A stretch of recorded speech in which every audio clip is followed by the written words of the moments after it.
This video is going to age well.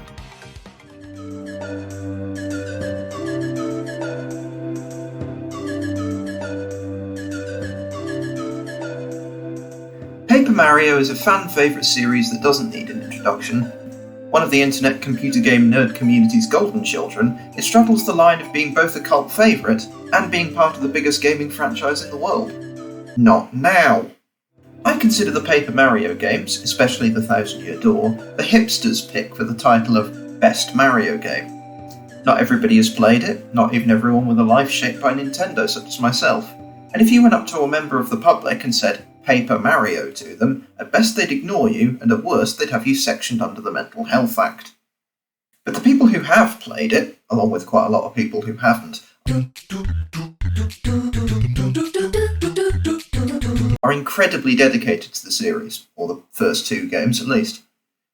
Paper Mario fans have had a bit of a rough time in recent years, and mention of Sticker Star, Colour Splash, and even Super Paper Mario amongst the N64 and GameCube fundamentalists arm of the fanbase may lead to a long, protracted rant about how terrible the new battle systems are, how Shigeru Miyamoto personally slighted them all, and how much they despise the sight of toads.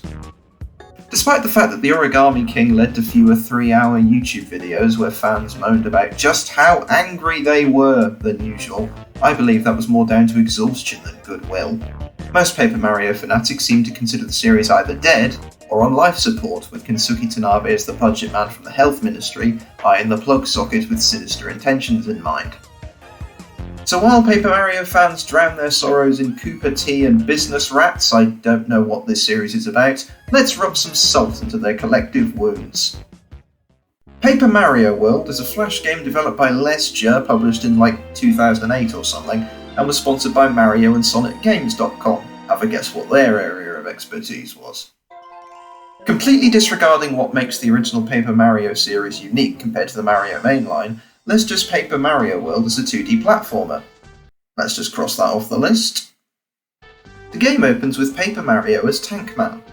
Faffing with Tank Man was quite a common thing to do back in the day, and it's something that brings me right back to being huddled around the two Ubuntu computers in my primary school.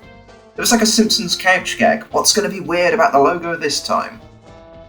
Unlike Nitro, who are also good at having a bit of fun with their logo, in single-developer games like Paper Mario World, anything goes. If anything, I'm surprised it's as simple as this. There's no animation, and the image wasn't redrawn in any way, it's just Mario in a tank. Yeah, close enough. After that, we have the main menu, with its Super Mario Bros. 3 stage play stylings, and this giant zoomed-in photo of Paper Mario's face as the background. I had no idea what this was supposed to be for a bloody long time, and I have to question why that was what Lesture went for. I mean, yes, it's an image of Paper Mario in a game called Paper Mario World. It represents the game pretty well, but it simultaneously looks lazy, a bit daft, and slightly sinister. Like a cult idol of obscure US children's entertainer JP Patches. Never expected to bring him up in a video. One element of the actual Paper Mario games that Paper Mario World retains is the various worlds that Mario runs, jumps and stomps through all have actual names. We're not starting our journey in World 1, we start in the Goomba Hills. As soon as we begin, we're hit with a message stating that the reason our titular two-dimensional traveller is traversing his way through grassy plains and underground cave networks is to rescue Princess Peach, as she's been kidnapped by Bowser. The music that we hear is the music from another set of hills, the Bianco Hills from Super Mario Sunshine. Super Mario Sunshine is another Mario game that people on the internet go on about all the damn time, whether they've played it or not. Again, I haven't, not for very long anyway. It's frequently lauded as being an underrated gem. Many consider it to be one of the best Mario games, and its fans often rush to the game's defense if someone says they didn't enjoy it as much as something like Super Mario Odyssey or Super Mario 64. The reason I'm rambling on about all this is because when I hear this piece of music, and I hear it pretty frequently, it's used a lot in the background of YouTube videos by people who have a big bookshelf with 52 amiibo and 3 books on, I don't immediately think of the sun-kissed sands of Isle Delfino, I think of this.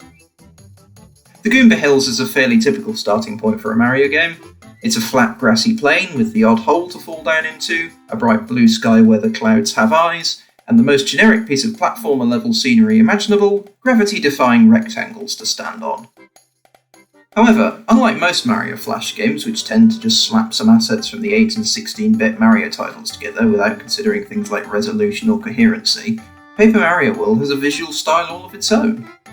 It's a flat look without any outlines, which isn't normally my thing, but for a game set in a children's picture book or a world made of pencil case paraphernalia or whatever the hell Paper Mario's setting actually is, it fits perfectly and is a significant artistic cut above what Mario Flash games are usually like.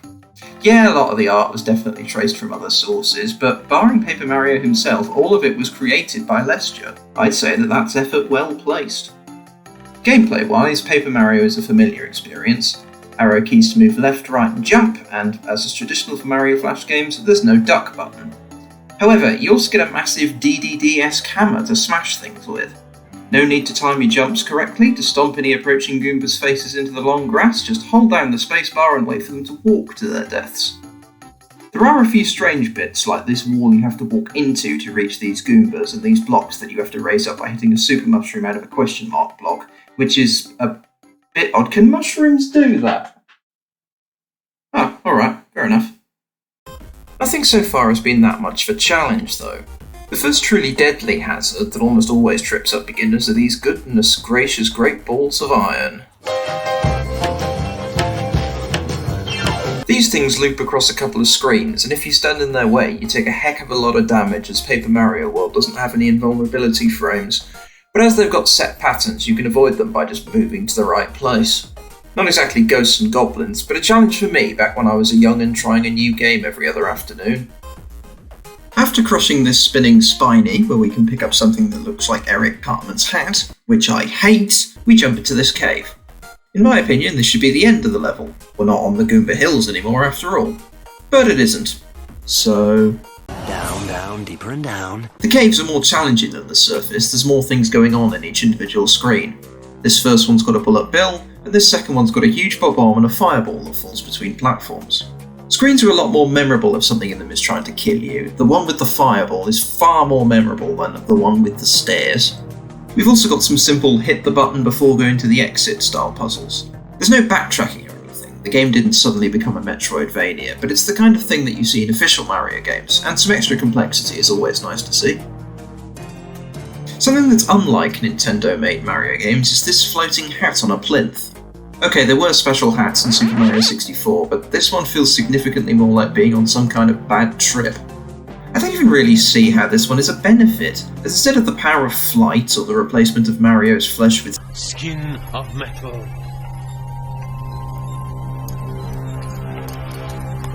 and a body that will never age or die.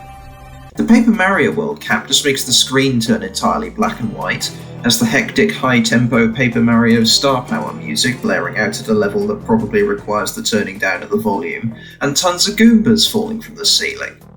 How is this helpful? Yes, it teleports us out of the room with no exit, but then we're hit with sensory overload, loads of opportunity for chip damage, and a pit that appears out of nowhere as if we're playing unfair Mario. This is easily the greatest challenge that the game has to throw at us. Or not, as the next thing we have to deal with is... the Doomba. This is where the game effectively ends, as the Doomba is a ludicrously difficult boss battle. It doesn't seem to have a pattern, its attacks are very fast, so you have to figure out how to defeat the Doomba pretty much instantly, or you'll have to restart from the beginning.